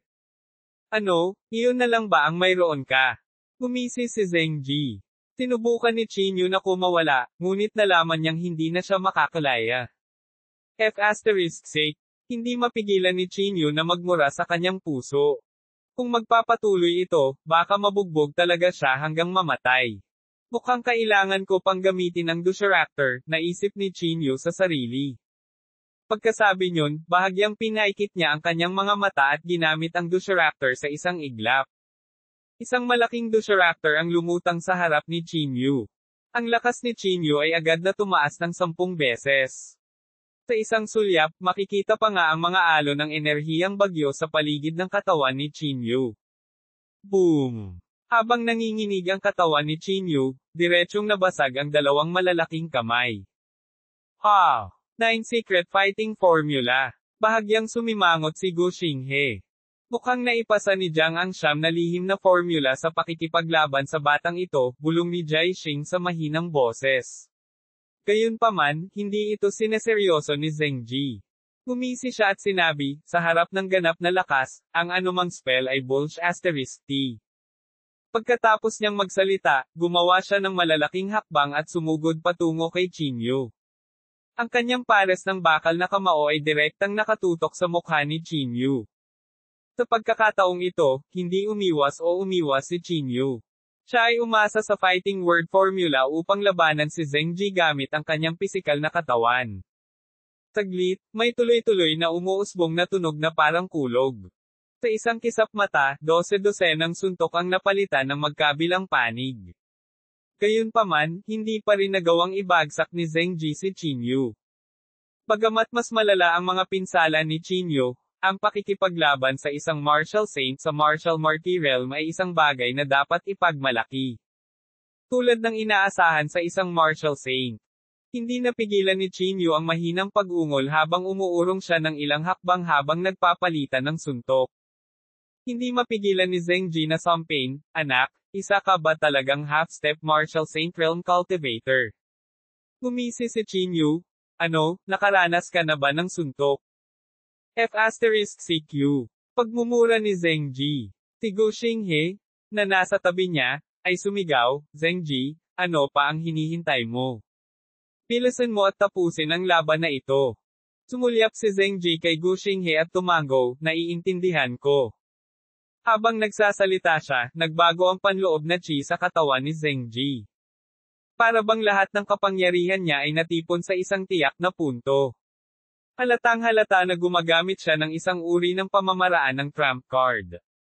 Ha. Hindi napigilan ni Qin Yu ang mapatawa nang makita niya ito. Anong kalokohan ang martial saint? Napakalakas niyang hinihipan ang kanyang trompeta kaya nayanig ang langit. Ngayon, parang siya lang ang trump card niya. Pipilitin ka ba niya sa ganoong sitwasyon kapag nakikipag-usap sa isang half-step martial saint? Napuno ng mga mayayabang na salita ang buong mundo. Gayunpaman, walang nag-isip na nagyayabang si Qin Yu. Ang kanyang pagganap ay nakakuha na ng pag-aproba ng lahat. Walang sinabi si Zheng Ji. Sa kanyang likuran, ang mga sinag ng liwanag na parang apoy ay namuo. Ang mga sinag ng liwanag na ito ay pumailan lang at sa wakas ay naging dalawang malalaking palakol. Ang mga palakol ay kumikislap na may nakakatuwang ilaw. Ang sobrang nakakatakot na kapangyarihan ay mas nakakatakot. Natigilan ang lahat sa galaw na ito, maliban kay Qin Yu na tumatawa pa rin ng malakas. Ha. Ito ba ang iyong trump card? Hindi napigilan ni Qin Yu ang pagtawa. Lahat sa ibaba ng antas ng martial saint ay isang langgam. Ngayon, ako, isang langgam, ay papatay ng isang santo. Kasaysayan. Ang kasaysayan ay natitira para likhain ng mga tao. Pagkatapos ng dagindong, lahat ng gintong liwanag sa katawan ni Qin Yu ay lumundag patungo sa kanyang kanang kamao. Ang kapangyarihan ng Divine Dragon, ang espiritual na apoy, at lahat ng iba pang kapangyarihan ay natipon sa kanyang kanang kamao. Ang teknik na ito ay ang 10,000 arts destruction technique na ginawa mismo ni Qin Yu. Sa sandaling ito, ang buhok ni Qin Yu ay mabangis na sumasayaw, at ang kanyang nakakabaliw na tawa ay napakalakas na nagpasakit sa tenga ng mga tao. Ang kanyang nakakabaliw na poster ay nabigla sa lahat. Ang isang suntok ay maaaring lumabag sa lahat ng mga batas. Sa galit na dagindong ni Qin Yu, lahat ng gintong liwanag ay sumabog sa kanyang kanang kamao. Kabanata 947, Saint Slayer. Ang nakakasilaw na gintong liwanag ay nagpahirap sa mga tao na buksan ang kanilang mga mata sa maikling panahon, at kahit na ang araw at buwan ay nawala ng kulay. Tumulo ang pawis sa mukha ni Gu Xinghe, na para bang nabigla siya sa pagkilos na ito. Maging si Jai Xing ay nanlaki ang kanyang mga mata at napatitig sa eksenang nasa harapan niya. Pumunta ka sa impyerno. Ang boses ni Qin Yu ay malapit sa isang dagindong, at siya ay mabangis na humampis kay Zheng Ji. Ang dalawang palakol na nakasabit sa itaas ng ulo ni Zheng Ji ay may dalang rolling power habang sila ay naglaslas patungo sa Qin Yu. Boom! Sa sandaling nagbanggaan ang dalawang palakol, ang paligid ay naging puting apoy. Ang bawat tao ay subconsciously tinakpan ang kanilang mga mata. Ang ilang mga tao ay pansamantalang nawala ng paningin. Pitek. Sa malutong na tunog, nagsimula ring gumuho ang selyadong espasyo. Lumakas na parang baha. Nagmamadaling iwinagayway ni Jai Xing ang kanyang kamay para pigilan ang paglabas ng kapangyarihang ito. Nakatutok ang mga mata ng lahat sa kapirasong espasyong iyon na para bang naghihintay ng resulta. Ha. Sa sandaling ito, isang malakas na tawa ang nagmula sa loob. Ang boses na ito ay walang iba kundi si Qin Yu. Ang figure ni Qin Yu ay lumutang sa hangin. Punit-punit ang kanyang damit at puno ng dugo ang kanyang katawan. Halos imposibleng makita ang kanyang tunay na anyo. Gayunpaman, hindi nabawasan ang kabaliwan sa kanyang mga mata. Ha. Ang isang martial saint ay so. Malakas na sigaw ni Qin Yu. Nagbago ang ekspresyon ng lahat. Baka si Qin Yu talaga ang may gawa nito. Talaga bang nakapatay si Qin Yu ng isang half-step martial saint? Habang unti-unting nahuhulog ang alikabok, nakita nila si Zheng Ji na nakahandusay sa lupa. Halos madurog ang katawan niya. Marami sa mga buto sa kanyang katawan ang naging pulbos. Ito ay isang kalunos-lunos na tanawin. Hirap na hirap itinaas ni Zhengji ang kanyang kamay. Halos hindi na siya makatayo dahil sa mga sugat niya sa katawan. Paano ito posible? Malaking pagbabago ang ekspresyon ni Gu Xinghe. Tinalo ni Qin Yu ang isang martial saint sa lakas ng isang martial marquis. Ito ay hindi kailanman naitala sa kasaysayan. Hindi ka papatay, ikaw ba? Pinunasan ni Qin Yu ang dugo sa gilid ng kanyang bibig. Bagamat halos maubos na ang kanyang panloob na chi, ipinakita ng kanyang galit na galit ang kanyang desperadong estilo ng pakikipaglaban. Ngayon, ako, si Qin Yu, ay papatayin ang santo. Umungol si Qin Yu. Sa isang iglap, umihip ang marahas na hangin sa lahat ng direksyon, at ang magulo niyang buhok ay sumayaw ng ligaw sa hangin. Muling lumitaw ang golden light sa buong katawan niya. Ang walang katapusang kapangyarihan ay lumundag patungo sa kanyang kanang kamao. Halika, tingnan ko kung kaya mong kunin ang pangalawang suntok ko. Umuungol si Qin Yu. Malaki ang pagbabago sa ekspresyon ni Zhengji. Gusto niyang umiwas, ngunit hindi na siya makatayo. Ang suntok na ito ay malamang na madudurog ang pisikal na katawan at primordial spirit ni Zhengji. Pumunta sa impyerno. Kasabay ng galit na dagindong ni Qin Yu, muling bumuhos ang ginintoang liwanag na iyon na umakyat sa langit. Tinitigan ni Zhengji ang eksenang ito na may nakakamatay na titig. Sa sobrang takot ay muntik na siyang mawala ng malay. Boom! Isang malakas na tunog ang umalangaw-ngaw. Niharang na naman ang paningin ng lahat. Paano ito? Paano ito? Napatay ba talaga ni Qin Yu ang martial saint? Kung ang batang ito ay naging isang martial saint, tiyak na hindi siya magagapi sa mundo.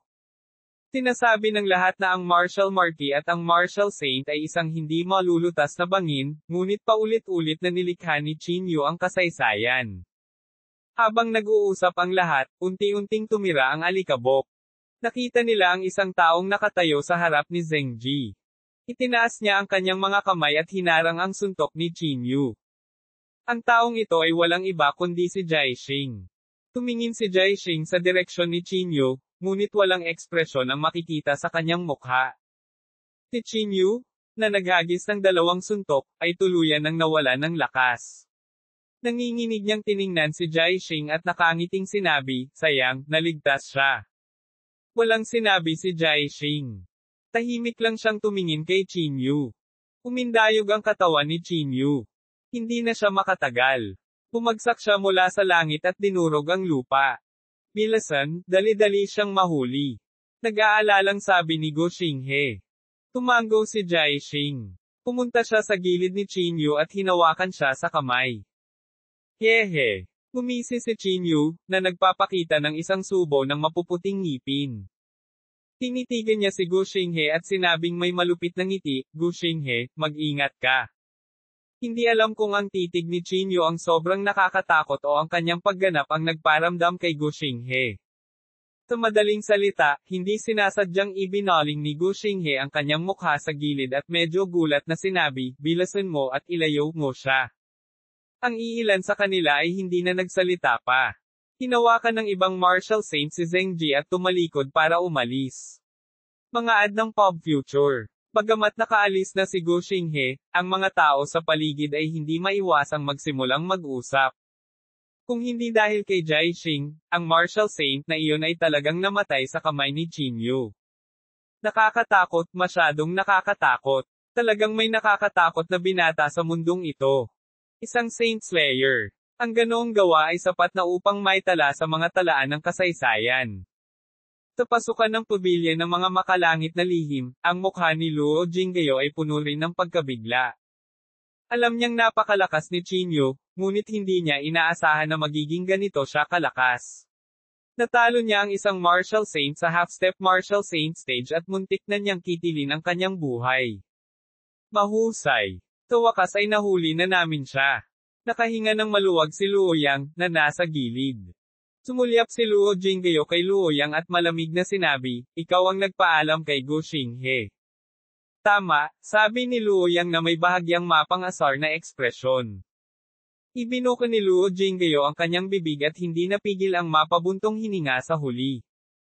Kung hindi mamamatay si Chinyu, tiyak na magdaranas tayo ng kalamidad, bulong ni Luo Jingyo sa mahinang boses. Gumisi si Luo Yang at sinabing, Tatay, ano ang iniisip mo? Paanong hindi siya mamamatay? Tiyak na hindi siya pababayaan ng Jingdo Martial Arts Association. Ikinaway ni Luo Jingyo ang kanyang kamay at hindi na nagsalita. Tuldok tuldok tuldok. Ang bagay na ito ay mabilis na kumalat sa buong mundo ng martial arts. Halos lahat ay narinig ang balita sa unang sandali. Ano? Talagang natalo ni Chinyu ang martial saint. Damn, binibigyan niya tayo ng mukha.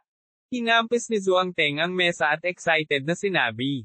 Ang binatang iyon na may sombrero ay si Chinyu, sabi ni Kung Yun na nakakunot ang noo. Bagamat ayaw aminin ni Kung Yun na mas mababa siya kay Chinyu, lubos siyang kumbinsido sa kabayanihan ni Chinyu ngayon. No wonder. Biglang tumayo si Chang Mang. Huminga siya ng malalim at sinabing, iniligtas ni Chinyu ang buhay ko. Ngayong nahuli na siya, hindi ko na ito maaaring baliwalain. Brother Chang, hindi maaaring salungatin ang bagay na ito. Pag-usapan natin ito, sabi ni Yao Meng. Kinagat ng lalaki ni Chang ang kanyang mga ngipin at napaupo na lamang ng ayaw. Sa pamilya yan, tiningnan ni Yan Jinyao ang nilalaman sa kanyang telepono at hindi maiwasang manginig. Itong Chinyu. Ang mukha ni Yan Jinyao ay sobrang madilim. Kabanata 948, sumisipsip ng dugo. Si Yan Jinyao, na inakala na siya ay sapat ng namumukod tangi, ay muling nasaktan. Walang nag-aakala na kaya ni Chinyu na talunin ang isang martial saint. Ang katotohanan ito, na palaging itinuturing na imposible, ay sinira na ni Chinyu. Tulad ng pagkagulat sa buong mundo ng martial arts, si Chinyu ay dinala na sa isang bilangguan sa Jingdo Martial Arts Association. Ang kulungan na ito ay ang dating nakakulong kay Yan Ruozo. Hindi lang iyon, kahit na ang kagamitan na sumisipsip ng dugo ni Yan Ruozo ay kailangan pang lumikas. Si Chinyu ay itinapon sa kulungang ito. Mahigpit na isinara ang pinto, at inilagay ang mga hakbang upang pigilan si Chinyu na makatakas. Sa pagtingin sa bilangguan na nakakulong, maraming mga bilanggo ang nagtinginan sa isa't isa. Chinyu. Bakit siya muling nakulong? Parang dalawang martial saints ang nagdala sa kanya dito this time. Hindi kaya nakapasok na siya sa martial saint stage. Hoy, Chinyu? Ayos ka lang. Habang maraming bilanggo ang nag-uusap, si Chinyu ay nakahandusay sa lupa, hindi makapagsalita. Si Chinyu, na nasugatan na, ay ginamit ang kanyang panloob na chi upang basagin ang 10,000 mga diskarte sa isang suntok ng 2 beses. Sa sandaling ito, ang kanyang aura ay nasa sobrang walang laman na estado, at wala man lang siyang lakas na magsalita. Ginamit ni Chinyu ang gilid ng kanyang mata upang tingnan ang mga kagamitan na nakalagay sa bilangguan, at ang kanyang ekspresyon ay agad na naging sobrang madilim. Napuno ng galit ang kanyang dibdib. Ang kagamitang ito, para kay Chinyu, ay isang hindi maalis na sakit. Ads by Pop Future. Sinubukan niyang tumayo, ngunit hindi niya magawa. Walang magawa, mapanatili lamang ni Chinyu ang pagkilos na ito at subukan ang kanyang makakaya upang mabawi ang kanyang lakas. Sa kasamaang palad, walang chi, espiritual na enerhiya sa kulungan na ito, na naging imposible para kay Chinyu na makabawi sa kanyang pinakamataas na kalagayan. Kinabukasan. Sa wakas ay nakagalaw ng bahagya ang katawan ni Chinyu. Bumangon siya sa lupa at tiningnan ang napakalaking kagamitan sa harapan niya. Muling lumitaw sa kanyang isipan ang eksena ng pagkakabitin ni Yan Ruozo sa device. Jingdo Martial Arts Association. Hindi napigilan ni Chinyu na ipakuyom ang kanyang mga kamao. Sa sandaling ito, may biglang pumasok mula sa labas. Ang ikinagulat ni Chinyu ay ang mga taong pumasok ay talagang sina Gu Xinghe at Yan Jinyao. Young Master Gu? Salamat, walang pakialam na sabi ni Yan Jinyao. Tumawa ng malakas si Gu Xinghe at sinabing, huwag mong sabihin iyan, kuya Yan. Kakailanganin pa rin ng aming Jingdo Martial Arts Association ang suporta ng iyong pamilyang yan sa hinaharap. Bahagyang yumuko si Yan Jinyao upang ipahayag ang kanyang pasasalamat. Hindi na nagtagal si Gu Xinghe at tumalikod na para umalis. Malamig na tiningnan ni Qin Yu si Yan Jingyao at sinabing, Yan Jingyao, hindi ko inaasahan na magpapakita ka. Akala ko magtatago ka na ng tuluyan. Magtago. Tumaas ang kilay ni Yan Jingyao at ngumisi, ano ang ibig mong sabihin sa pagtatago? Hindi na nagtatago ang pakikipagkompetensya sa mga basurang tulad mo. Ayaw mag-aksaya ng hininga ni Qin Yu kay Yan Jingyao, kaya malamig niyang sinabi, anong ginagawa mo dito? Ads by Pop Future. Hindi sinagot ni Yan Jingyao ang tanong na ito. Sa halip, pinaikit niya ang kanyang mga mata at sinabing, nabalitaan ko na natalo mo ang isang martial saint. Hindi ko alam kung totoo o hindi. Ano? Nakaranas ka ng matinding suntok, hindi ba? Gumisi si Qin Yu at sinabi. Hindi ako natatakot na sabihin sa iyo na talagang natalo ko ang isang martial saint. Kung hindi dahil kay Jai Xing, makakapatay pa ako ng isang martial saint. Ito ay hindi mo maabot, tama. Kahit na alam na ni Yan Jingyao ang tungkol sa bagay na ito, labis pa rin siyang nabigla nang marinig niya itong personal na inamin ni Qin Yu. Nakakagulat talaga. Umiling si Yan Jingyao at sinabing. Iniisip ko, anong klaseng sekreto ang nakatago sa katawan mo? Hindi ako magugulat kung matatalo mo ang isang martial marquis bilang isang martial grandmaster. Kung tutuusin, marami na ang nakagawa nito noon. Pero ngayon, natalo mo ang isang martial saint. Naghihinala ako. Gumisi si Qin Yu at sinabing, ano ang pinapangarap mo? Pilasan mo at gawin mo. Hindi pa rin direktang sumagot si Yan Jingyao. Tinitigan niya ang aparato sa likod ni Qin Yu at sinabing, ang aparatong ito ay minsang ginamit upang sipsipin ang dugo ng iyong pinakamamahal na babae. Hindi raw maisip ang sakit. Qin Yu, gusto mo bang subukan kung anong klaseng sakit ang dinanas ng babaeng mahal mo? Nanlamig ang mukha ni Qin Yu at malamig na sinabi niya, ano ba talaga ang gusto mong sabihin? Bahagyang ngumiti si Yan Jingyao at sinabing, wala. Gusto ko lang malaman kung ang katawan mo ay katulad ng kay Yan Ruozo at may hindi maisip na bloodline. F***CQ. Hindi mapigilan ni Qin Yu na magmura. Hindi nagalit si Yan Jingyao. Sabi niya na may mahinang ngiti, likas na malalaman ko kung sinubukan ko na. Kung maisasama ko ang bloodline mo sa bloodline ni Yan Ruozo, iniisip ko kung anong klaseng kapangyarihan ang lalabas. Ads by Pop Future. Sumigaw si Qin Yu. F***CQ. Yan Jingyao. Isa ka bang parasito? Kailangan mo bang umasa sa bloodline ng iba para linangin? Gumisi si Yan Jingyao, upang makakuha ng lakas, hindi ito dapat banggitin. Qin Yu? Kailangan kong aminin na ang kasalukuyang ako ay talagang hindi katugma para sa iyo, ngunit ano? 80% ng bloodline sa katawan ko ay nagising na. Kung makukuha ko ang bloodline mo, walang sino man sa mundo ang makakapareha ko. Tumibok ang puso ni Qin Yu. Naalala niya ang sinabi ng matandang si Yan. Sinabi niya na minsan nang sinabi ng kanyang ama kay Old Mysteria na sina Qin Yu at Yan Ruozo ay isang match made in heaven. Kung magkasama silang dalawa, mas makapangyarihan pa ang kanilang maipapakita. Nangangahulugan ba ito ng pagsasanib ng dugo? Qin Yu? Hintayin natin. Ngumiti si Yan Jingyao, pagkatapos ay tumalikod at naglakad palabas.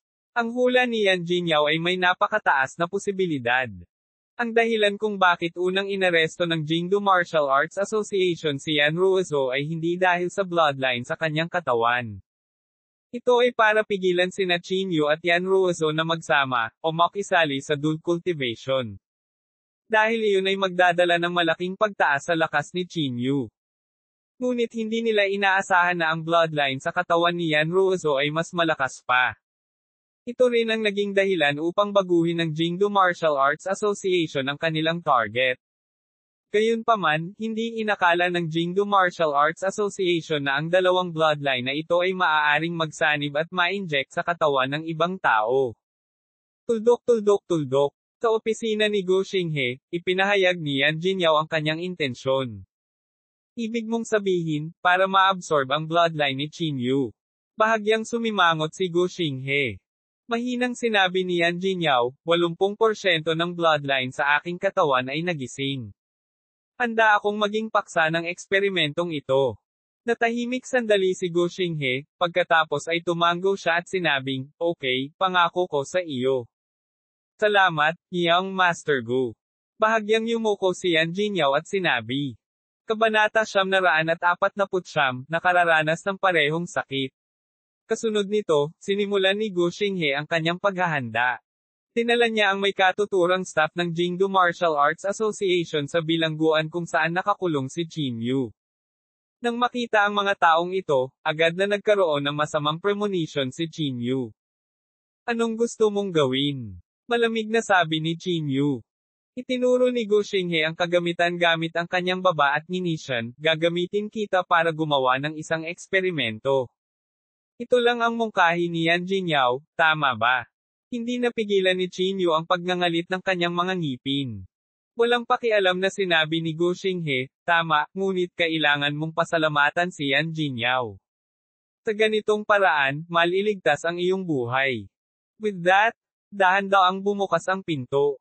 Ang ilang mga tao ay dumagsa at dinala si Qin Yu sa kagamitan. Pagkatapos, kinuha nila ang ilang tubo at tinakpan ang katawan ni Qin Yu. Sinubukan ni Qin Yu na magpumiglas, ngunit ang kanyang katawan ay napakahina at hindi siya makawala. Walang magawa siyang pinagmamasdan habang ipinapasok ang mga tubo sa kanyang katawan. 1, 2, 3. Sa isang kisap mata, 18 tubo ang ipinasok sa katawan ni Qin Yu. Hindi masama. Mukhang ito. Tumayo si Gu Xinghe sa labas ng bilangguan at mahinang ngumiti. Pinandilatan ni Qin Yu si Gu Xinghe at pilit na nakipagpunyagi. Ngunit sa sandaling ito, napagtanto ni Qin Yu na ang mga tubo na ito ay tila nagtakda ng ilang uri ng spell na maaaring humadlang sa espiritual na kapangyarihan sa katawan ni Qin Yu. Si Qin Yu, na dati nang mahina, ay mas walang lakas na lumaban. Mayroon lamang 2 tao na gumamit ng kagamitang ito. Ang isa ay ikaw, at ang isa ay si Yan Ruozo. Napangiti si Gu Xinghe. Huminga ng malalim si Qin Yu at walang sinabi. Hindi niya alam kung anong uri ng sakit ang susunod niyang haharapin, ni hindi niya alam kung anong uri ng sakit ang dinanas ni Yan Ruozo sa nakaraan. Ads by Pop Future. Sa sandaling ito, iwinagayway ni Yan Jinyaw ang kanyang kamay, na nagpapahiwatig na ang kagamitan ay isa-aktibo. Habang isinaaktibo ang kagamitan, ang 18 tubo na ipinasok sa kanyang katawan ay biglang kumislap ng liwanag. Sa sandaling ito, ang mukha ni Qin Yu ay agad na naging distorted. Dahil sa pananakit ng kanyang katawan, napanganga si Qin Yu. Mas masahol pa sa kamatayan ng tadhana. Kahit si Qin Yu, na dumanas ng hindi mabilang na sakit, ay hindi napigil ang mapasigaw sa sakit. Ang sakit na ito ay hindi maipaliwanag, at ito ay mas masakit kaysa sa anumang sakit na naranasan ni Qin Yu.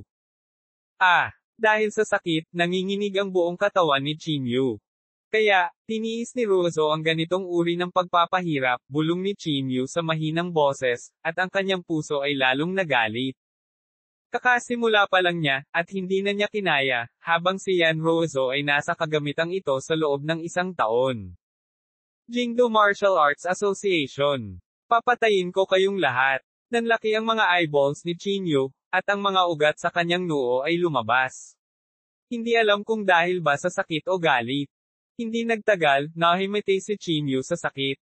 Sa labas ng pinto, hindi napigilan ni Gu Xinghe na pumalakpak at sinabing, mukhang totoo ang mga chismis. Ang bagay na ito ay talagang masakit. Pagkatapos, tumingin siya sa 2 tao sa tabi niya at sinabing, dito kayong 2 mag-ingat. Basta't may sapat kayong dugo, ipadala agad sa akin. Oo, Young Master Gu. Hindi na nagtagal si Gu Xinghe at tumalikod na para umalis. Sa kulungan, maraming preso ang hindi napigil ang mapabuntong hininga. Minsan nang dumana si Yan Ruozo ng ganitong klaseng sakit. Hindi ko inaasahan na si Qin Yu na naman ngayon, bulong ng isa. Sinasabi ng lahat na tayo ay hindi mapapatawad na masasamang tao, ngunit sa huli, ang Jingdu Martial Arts Association ay mas kasuklam-suklam.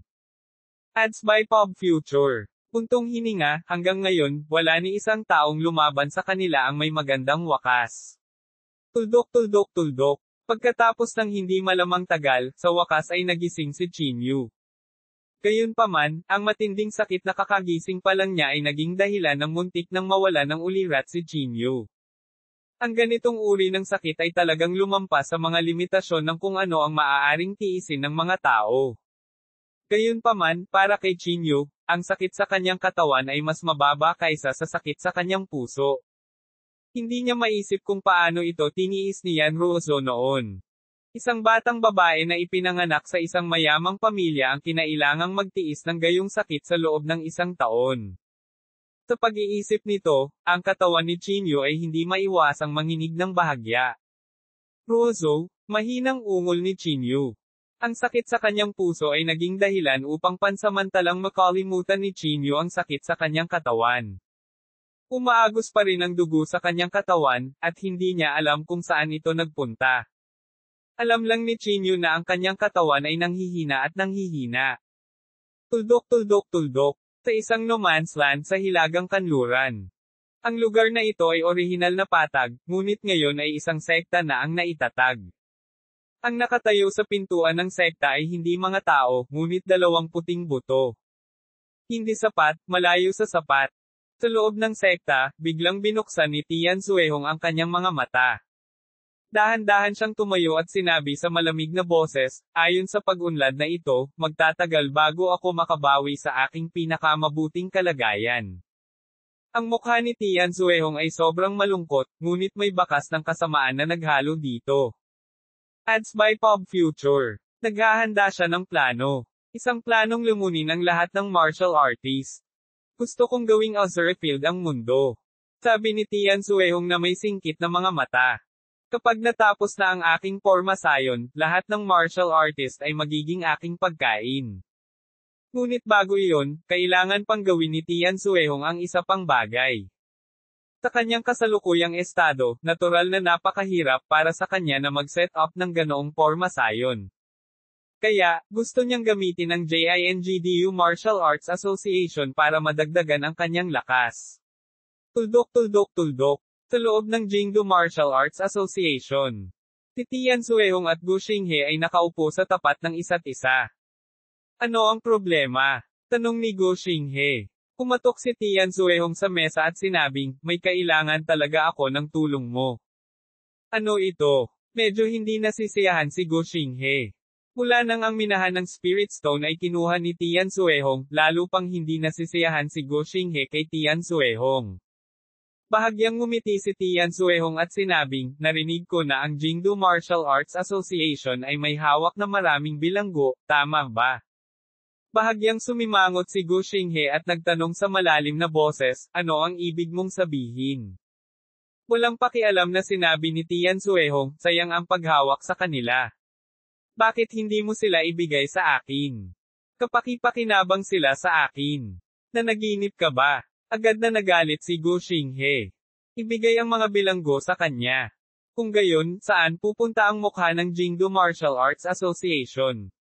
Si Tian Zuehong ay hindi nagmamadali. Sinabi niya na may mahinang ngiti, Young Master Gu, pag-isipan mong mabuti. Nakikipag-usap ako sa iyo ngayon, ngunit sa loob ng ilang araw, hindi ito magiging talakayan. Tinatakot mo ba ako? Madilim ang mukha ni Gu Xinghe. Bahagyang bumantong hininga si Tian Zuehong, maiintindihan mo ito sa ganoong paraan. Sa tingin mo ba ako ay natatakot? Sa tingin mo ba madali akong mabuli? Galit na sigaw ni Gu Xinghe. Gumisi si Tian Zuehong, 3 lang ang martial saints sa tabi mo. Maliban kay Jai Xing, ang 2 pa ay hindi na kailangang banggitin. At ang aking skeleton army ay may 12 mga tao. Binigyan kita ng mukha, kaya naparito ako upang makipag-usap sa iyo. Kung hindi ako masaya, maaari ko pang mabunot ang iyong Jingdu Martial Arts Association. Kabanata 950, ang kapangyarihan ng pagsasanib ng dugo. Sa harap ng mayabang na si Tian Zuehong, hindi napigilan ni Gu Xinghe ang kanyang galit. Pinaikit niya ang kanyang mga mata at sinabing, Tian Zuehong, minamaliit mo ang Jingdu Martial Arts Association. Sa tingin mo ba, sa iyong skeleton army, maaari kang magdulot ng banta sa Jingdu Martial Arts Association? Tumawa si Tian Zuehong at sinabing, gusto mong pag-usapan ang 8 higher-up ng Jingdu Martial Arts Association, right? Bahagyang sumimangot si Gu Xinghe. Malinaw na tama si Tian Zuehong. Ngumisi si Tian Zuehong, huwag mong kalimutan kung sino ako, bata. Mas marami akong alam kaysa sa iyo. Kung makakalabas ang 8 mas mataas na iyon, paano mo naman ito gagawin? Medyo pangit ang ekspresyon ni Gu Xinghe, at saglit siyang hindi nagsalita. Tinapik ni Tian Zuehong ang balikat ni Gu Xinghe at sinabing, walang silbi na panatilihin pa rin ang mga bilanggo na iyon. Bakit hindi mo ako hayaang hawakan sila? Hindi ito makakasama sa iyo. Bilang kapalit, mabibigyan kita ng 1,000 espiritual na bato. Natahimik sandali si Gu Xinghe bago sinabing, bigyan mo ako ng ilang araw para pag-isipan ito. Kailangan kong pag-usapan ang ganoong malaking bagay. Bahagyang tumango si Tian Zuehong at sinabing, okay, bibigyan kita ng 1 linggo. Pagkasabi nito, tumalikod si Tian Zuehong at naglakad palabas. Sa oras na ito, mabilis na pumasok si Jai Xing. Sinabi niya sa malalim na boses, ang bagay na ito, tiyak na hindi tayo makakasang-ayon dito. Sumulyap si Gu Xinghe kay Jai Xing ngunit walang sinabi. Sa kulungan. Nang makita ang masakit na ekspresyon ni Qin Yu, nagsimulang makipag-chat ang mga bilanggo kay Qin Yu, sinusubukang ilihis ang kanilang atensyon upang maibsan ang sakit. Napag-usapan nila ang kanilang nakaraan at sinabi ang kanilang sariling mga biro. Kailangang sabihin na ito ay talagang may epekto.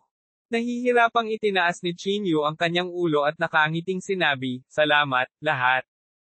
No need to thank me. Noong nakulong si Miss Yan, nakita rin namin ang mga mata namin. Manahimik ka. Wag mo nang banggitin. May nagalit sa kanya. Agad na tinakpe ng preso ang kanyang bibig na parang batang nagkamali. Tumangala si Qin Yu sa mga tubo. Sinubukan niyang magpumiglas ngunit nabigo siya. Kung makaka-recover ako sa peak condition ko, baka makalaya na ako, sa isip ni Qin Yu. Gayunpaman, ang kapaligiran dito ay masyadong kakilakilabot. Matagal bago mabawi. Kinaumagahan. Pumasok sina Gu Xinghe at Yan Jingyao mula sa labas. Panahon na, sabi ni Gu Xinghe. Bahagyang tumango si Yan Jingyao at sinabing, tama na ang dugong ito. Pagkatapos, itinaas niya ang kanyang ulo upang tingnan ang napakahinang si Qin Yu at nakangiting sinabi, Qin Yu, huwag kang mag-alala. Kung talagang kapaki-pakinabang ito, talagang sasabihin ko sa iyo. Kahit nagalit si Qin Yu, wala siyang magawa sa kanya. Kinuha ng iilan sa kanila ang dugo ni Qin Yu at pagkatapos ay pumunta sa isang silid sa Jingdu Martial Arts Association. Pagkatapos, inilagay nila ang dugo sa isang bathtub. Hinubad ni Yan Jingyao ang kanyang damit at dahan-daang humiga dito. Pinuksan niya ang mga butas sa buong katawan niya at sinubukan ang kanyang makakaya na sumipsop ng dugo ni Qin Yu. Marahil ay dahil mayroon siyang dugo ni Yan Ruozo sa kanyang katawan, ngunit ang dugo ni Qin Yu ay dumadaloy sa katawan ni Yan Jingyao. Sumisirit. Puting gas ang ibinuga mula sa katawan ni Yan Jingyao. Ang dalawang uri ng dugo ay tila nagsanib sa katawan ni Yan Jingyao. Napaungol si Yan Jingyao. Hindi alam kung ito ba ay sakit o kasiyahan. Habang sinisipsop ang dugo, mabilis na nagbabago ang katawan ni Yan Jingyao. Ang kanyang katawan ay natatakpan ng isang layer ng ginintoang liwanag sa isang iglap, at ang kanyang katawan ay naging hindi masisira. At ang kapangyarihan ng kanyang bloodline ay na-enhance muli sa sandaling ito. Chila. Sa sandaling nasipsop ang lahat ng dugo, naglabas ng sinag ng liwanag ang katawan ni Yan Jingyao. Ang sinag ng liwanag na ito ay purong puti at banal, tulad ng isang Diyos, na ginagawang hindi mapaglabanan ng mga tao ang pagsamba dito. Kahit si Gu Xinghe ay naapektuhan, ang kanyang katawan ay bahagyang nanginginig. Galing. Umungol si Yan Jingyao, isang kakilakilabot na kapangyarihan ang agad na lumabas sa kanyang katawan. Kahit si Gu Xinghe ay napilitang umatras. Ang lakas ng puwersa. Itong uri ng pressure, ano ang nangyayari? Hindi napigilan ni Gu Xinghe na umungol sa mahinang boses. Itinaas niya ang kanyang ulo para tingnan si Yan Jingyao at nagtanong na may alam na tono, Young Master Yan, ano ang nararamdaman mo? Sinulyapan ni Yan Jingyao si Gu Xinghe at nginisyan, mabuti, hindi mas mabuti. Hindi ko talaga inaasahan na ang bloodline ni Qin Yu, ay maaaring magkaroon ng ganoong mahiwagang epekto. Mukhang tama ang hula ko. Sa puntong ito, tumingin si Yan Jinyaw kay Gu Xinghe at sinabi, Young Master Go, pakihanapan ako ng Martial Saint. Martial Saint. Bahagyang sumimangot si Gu Xinghe. Huwag mong sabihin sa akin na gusto mo ring hamanin ang isang Martial Saint. Gumisi si Yan Jinyaw, hindi isang hamon, ngunit pumatay ng isang santo. Siguradong magagawa ko ang hindi nagawa ni Qin Yu. Ang pagsasanib ng dalawang bloodline na ito ay naging dahilan upang ang aking lakas ay umabot sa unpredictable level, ha. Sa pagtingin sa excited na hitsura ni Yan Jinyaw, nagpa siya din si Gu Xinghe. Dapat kong iturok ang dugo ni Qin Yu sa aking katawan. Kung tutuusin, minsang natubagan ang katawan ko ng dugo ni Yan Rozo. Tuldok. Pagkalipas ng 2 araw, kinuha ni Gu Xinghe ang dugo ni Qin Yu. Kinaya niya si Yan Jinyaw at nagsimulang sumipsip ng dugo ni Qin Yu. Sa kasamaang palad, hindi gumalaw ang dugo ni Qin Yu pagkatapos niyang mahiga. Paano ito mangyayari? Agad na kumunat ang noo ni Gu Xinghe. Maaaring may problema sa pamamaraan. Mahabang kilay sa gilid ang nagsabi sa malalim na boses, dahil ba sa bloodline sa katawan mo? Anong ibig mong sabihin? Kumunat ang noo ni Gu Xinghe. Mahaba ang kilay na sinabi, si Yan Jinyaw at Yan Ruozo ay parehong miyembro ng pamilyang Yan, at umabot sa 80% ang bloodline awakening ni Yan Jinyaw. Ngunit ang iyong bloodline ay parang wala pang 30%, kaya hindi ka maaaring sumanib sa bloodline ni Qin Yu. Nang marinig ito, hindi napigilan ni Gu Xinghe na sabihin ng galit, hindi ba't iyon ay isang damit pangkasal para kay Yan Jinyaw? Sa mundong ito, siya lang, si Yan Jinyaw, ang umabot sa 80%. Gayunpaman, ayaw pa rin ni Gu Xinghe. Nakahiga siya sa bath at sinubukan ang hindi mabilang na mga pamamaraan, ngunit hindi pa rin siya nakakasama sa dugo ni Qin Yu.